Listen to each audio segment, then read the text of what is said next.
YouTube, what the crap's going on? What the crap's going on from Grom Colon the Brown Dwarf? Yes, I did. I came up with a name that bad. Let's jump into a battle. I'm going to be playing as the Vampire Counts, and you can see I'm up against Chaos led by Sarthorel, or whatever you say that guy. Couple of aspiring champions, 4 chosen, 2 with great weapons, 2 standard, and then a couple of Horsemaster Marauder Horsemasters, my bad. 2 aspiring champions. Aspiring champions a nice pick versus vampires because of their magic damage, actually, and I hadn't really remembered that. And he's got 1 knights with lances. Now my army up here is 1 sternsman, 3 grave guard with great weapons, 1 zombie, 1 Cairn Wraith for anti-armor. I have a Claw of Nagash Mortis engine. I brought Banshees. I haven't messed with these Banshees a whole lot before, but I brought them. You can see his Horsemasters are pitching a bunch of javelins into the back of my men. They have a lot of ammo, so plenty of ammo to get some work done with. The missile damage is not really spectacular on these guys, but it's not bad. So he's going to try and do a bunch of damage to my Blood Knights, and honestly that's not a bad idea, because then I'll have to spend a bunch of replenishment on him. I'm going to ignore these guys. I might be able to catch him if I got like a good charge speed with my Blood Knights, but I don't want to get charging after these guys and they get caught by the Knights with lances and a bunch of other stuff, so I'm just going to ignore them for the moment.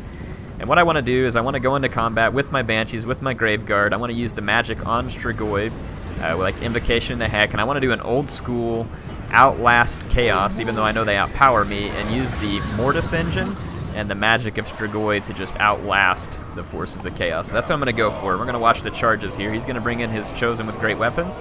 My Grave Guard, over here the Sternsman, going to be up against aspiring champions and Chaos with great weapons. The battle lines are going to collide here. I've got the Mortis engine near enough by. He's going to be doing hit point damage. And here comes the Grave Guard with great weapons. Very cool looking units. In fact, I was online reading some stuff about Tomb Kings the other day, and I cannot wait to get Tomb Kings in the game. Tomb Kings just seem like an awesome, like Egypt-themed versions of vampires, and oh man, it would be absolutely awesome.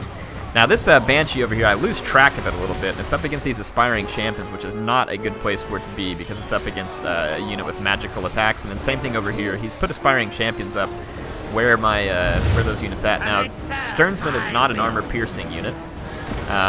My armor-piercing Grave Guard are doing good, and I'm going to support my guys with upgraded Invocation of the Heck, but I can only hit 1 flank at a time. And my Cairn Wraiths weren't engaged, and that was not on purpose, that was on mistake, so I'm going to go ahead and engage these Cairn Wraiths in the center. Again, just ignoring his Horsemasters, letting them use some ammo, and I'm planning to try and keep my Horsemen alive with the Invocation in the Heck. His Lances have not come forward into battle yet, and he's holding a unit of Halberds, and also the Everwatcher is in reserve here. Strigoi is in good shape. He's going to do well here. He replenishes very quickly, and it's going to take a lot of units to try and actually pull him down. You can see my Blood Knights trying to replenish too, but I need to use a Invocation of the Heck. He's going to plow through my lines over here with the Everwatcher.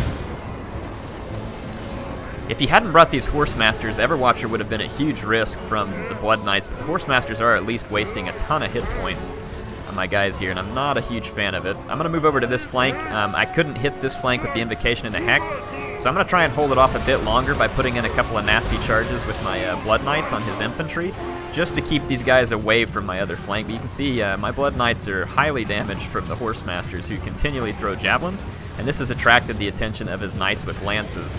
My Mortis engine's going to go untouched. Chaos doesn't have anything to get to it at the moment, and he has not really been concentrating his javelins on it. I get 2 charges, and I'm going to pull away from his Knights with lances. My Blood Knights are starting to fall apart, and they actually start even trying to crumble here in a moment, and I'm able to get the Invocation of the Heck off just in time. I just want to keep these guys alive for as long as possible so that they can get damage done and be annoying. So again, I just need to be alive, because you can see here my Claw of Nagash is winning me the battle. It's eating away the hit points of Chaos faster. They can eat away the hit points of my men as they replenish. They're winning on the flanks where my replenishment is weaker, and Chaos is losing badly in the center where the Claw of Nagash, like I said, has just been eating away at the hit points. He tries and tries to get rid of my Blood Knights. I've made it very difficult for him to do so, and my Blood Knights do spectacular damage to his Knights with lances, despite the fact that they were horribly damaged to begin with. And then I bring the Cairn Wraiths back over in an attempt to just keep his Knights with Lances pinned. Cairn Wraiths have a bonus versus, or they're armor piercing, so it should help me a lot against a very high armor unit like the Chaos Knights with Lances. So you can see most of his infantry now routing off. If I can just keep the Claw of Nagash alive, I'm going to win this battle. His Horse Masters just ran out of ammo, and they're not much of a threat to me in melee. So he's going to go ahead and charge in. He is going to get at the Mortis Engine, and I'm going to try and slip the Mortis Engine across my own units to tie up his units while the Mortis Engine can slip away. And this is pretty easy with the Claw of Nagash because it slows down pursuers so badly, and this is allowing Strigoi to chase in here. Now, Everwatcher, of course, can knock people around pretty hardcore, but Strigoi's in here. He's getting damage done, and then my Claw of Nagash, like I said, can just kind of start sliding around the battlefield and continue to cause massive damage to the hit points of Chaos. So this is definitely kind of an old school attrition battle with the vampires. Now, I was pretty worried that my opponent would bring a lot of giants, or that he would bring quite a few flying units. Had he brought a lot of flying units, this could have gone south for me pretty quick. Though, to be fair, I did have my Blood Knights. They could try to protect the Claw of Nagash, though they may not succeed if it gets charged by multiple flying units all at once. And again, you can see here just the hit point rot from the Claw of Nagash is slow and steady and just horribly painful for Chaos. And Strigoi has finally replenished all he can, but he still has 3,500 hit points. Late in the battle like this, he's armor piercing. Of course, Everwatcher's not armored, and he's unbreakable. But at this point, it's looking really bad for Chaos because all of his other units, even if they come back, the Claw of Nagash is going to jack them up really bad. The Horsemaster here going to come in. He's going to do everything he can to try and keep my Claw of Nagash still. But the Claw of Nagash getting knocked around by Everwatcher actually helps get it free here. And like I said, it slows down his other troops so bad, I'm able to just kind of keep sliding it in and out of combat. Cairn Wraiths has done pretty good here. 24 kills, not bad for them. They're a small unit, and they've been up against very tough units. So, gonna be a victory for me there that time. I think that it was definitely gonna be a challenge if my opponent picked a very good Chaos Infantry army like he did here. But at the same time, it kind of played into my strength there because I had the Mortis Engine ready to rip away hit points, and the Mortis Engine gets bang for its buck really quick when it's ripping hit points off of extremely expensive units like Chosen. So if it stays alive and it stays in the vicinity of Chosen, it will pay itself off very, very quickly. Now, there was units here. I did not use my Banshees well. They got pooped on, and I'm not even sure I remembered to use their potions, so that was not very good on my part, so not the best play. His Horsemasters, again, was interesting. They caused enough damage to pick up a Chevron, and they definitely helped limit what my Blood Knights were able to do here, but my Blood Knights did enough. They kept his infantry off my flank just for a moment. That, again, left my Mortis Engine more time. They did enough damage to his Knights with Lances that his Knights with Lances weren't able to try and finish off my Mortis Engine.